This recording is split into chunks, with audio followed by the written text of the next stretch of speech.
விஜயசங்கரை playing லெவலில் தூக்குங்கடா. எதுக்குடா விஜயசங்கரெல்லாம் playing லெவலில் வச்சு ஆடுறீங்க? என்னடா அந்த ஆள் வந்து டெஸ்ட் மேட்ச் ஆடிக்கிட்டு இருக்கான், அவனை தூக்குங்கடா அப்படின்னு சொல்லிட்டு எல்லாருமே வந்து அவங்கவுங்க கருத்தை வந்து ஒவ்வொரு சைடு வந்து வச்சுக்கிட்டு இருக்காங்க. எனக்கு என்னமோ இந்த சீசனில் வந்து ஒரு அண்டர் ரேட்டட் பிளேயர் சிஎஸ்கேக்கு அப்படின்னா விஜயசங்கரை சொல்லலாம் அப்படின்ற மாதிரி வந்து தோணுது. இதை பற்றி தான் நம்ம இந்த வீடியோவில் வந்து பார்க்க போகிறோம். ஸோ வீடியோ ஸ்கிப் பண்ணாம பாருங்க. இந்த மாதிரி IPL updates and cricket updates, cinema updates எல்லாம் தெரிஞ்சுக்கன்னா மறக்காம நம்ம சேனலை சப்ஸ்கிரைப் பண்ணிக்கோங்க. ஓகேவா? ஸோ ஸ்ட்ரைட்டாக வீடியோக்குள்ள வந்து போயிடலாம்.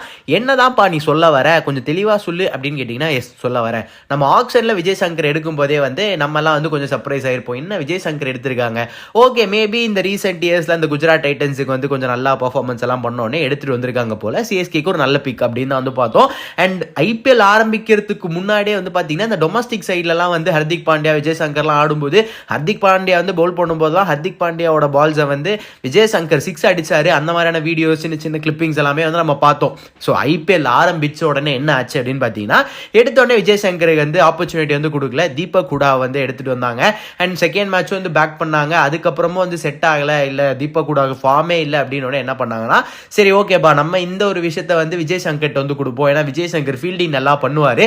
தீபக் ஹூடாக்கு இந்த சீசன் வந்து அந்த ஃபீல்டிங் அப்படின்ற ஒரு விஷயமும் வந்து கிளிக் ஆகல அப்படின்னும் போது ஓகே விஜயசங்கரை கொண்டு வரலாம்னு கொண்டு வந்தாங்க. ஸோ ஃபர்ஸ்ட் மேட்ச் வந்து பார்த்தீங்கன்னா ஆரம்பத்தில் வந்தோடனே ஒரு இன்டென்ட் காமிச்சு ஒரு 6 வந்து அடிச்சாரு. பட் அதுக்கப்புறம் வந்து பார்த்தீங்கன்னா அதுக்கப்புறம் பால்லே வந்து விக்கெட் கொடுத்துட்டு வந்து போயிட்டாரு. அதுக்கு அடுத்த மேட்ச் டெல்லி மேட்ச். இந்த மேட்ச் தான் வந்து பார்த்தீங்கன்னா அவரை வந்து பயங்கரமாக வந்து திட்ட ஆரம்பிச்சிட்டாங்க. ஹேட்ரட் வந்து ஸ்ப்ரெட் பண்ண ஆரம்பிச்சாங்க. என்னன்னா இவ்வளோ அதிகமான பால் எடுத்து இவன் 69 வந்து அடிச்சிருக்கான், இவனை வந்து ஏன் பிளேயிங் லெவனில் வந்து கொண்டு வந்தாங்க, இவன் வந்து ஒரு டெஸ்ட் மேட்ச் ஆடிக்கிட்டு இருக்கான் அப்படி இப்படிலாம் அவரை வந்து சொல்லி இது பண்ணிக்கிட்டு இருக்காங்க. ஓகேவா? பட் என்ன அப்படின்னு பார்த்தீங்கன்னா சிஎஸ்கேவோட இந்த சீசன் ஹையஸ்ட் ஸ்கோரே வந்து 69 தான்.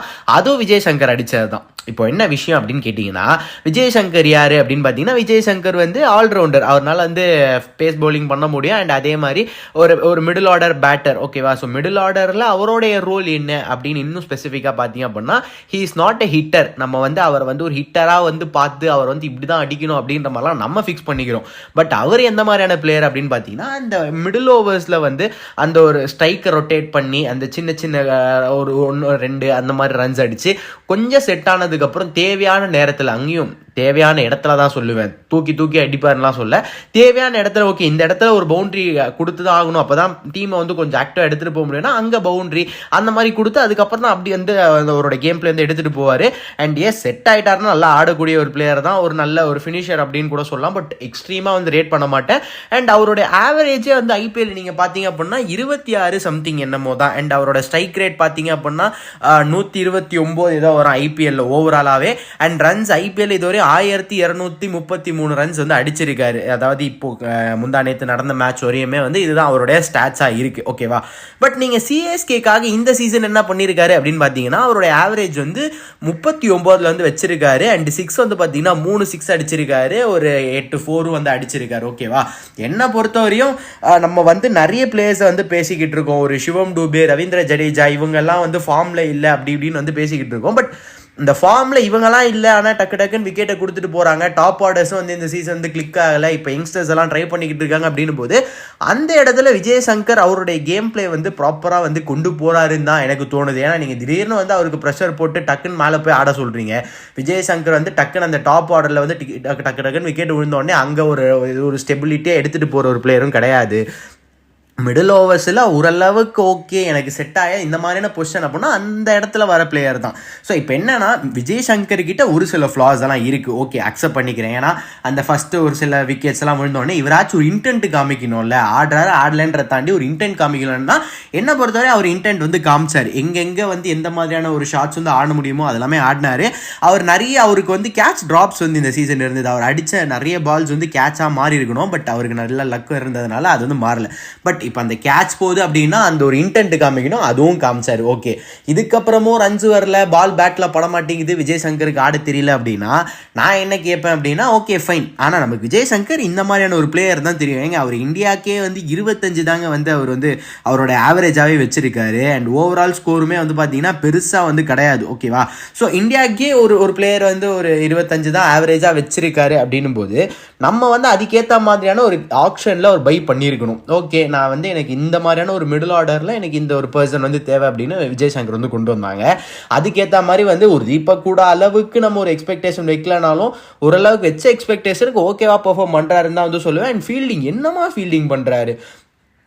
ஒரு சில கேட்சஸ் விட்டார், ஓகே அதை பிடிக்காமல் விட்டார், ஓகே ஃபைன். பட் ஸ்டில் அந்த கேட்சை பிடிக்கிறதுக்கு என்ன ஒரு எஃபர்ட் போட்டார். அந்த MS தோனி வந்து பார்த்தீங்க அப்படின்னா மும்பை மேட்ச்சில் வந்து ஒரு கேட்ச் ஒன்று வரும், அதில் வந்து விஜய் சங்கர் அந்த ஒரு ஜம்ப் பண்ணி அந்த பாலை பிடிக்க போகும்போது இன்ஜூரி ஆகுன்ற ஒரு சினாரி, அந்த மாதிரி தான் வந்து ஒரு ஜம்ப் அடித்து அவர் அந்த இதை வந்து ட்ரை பண்ணியிருப்பார்.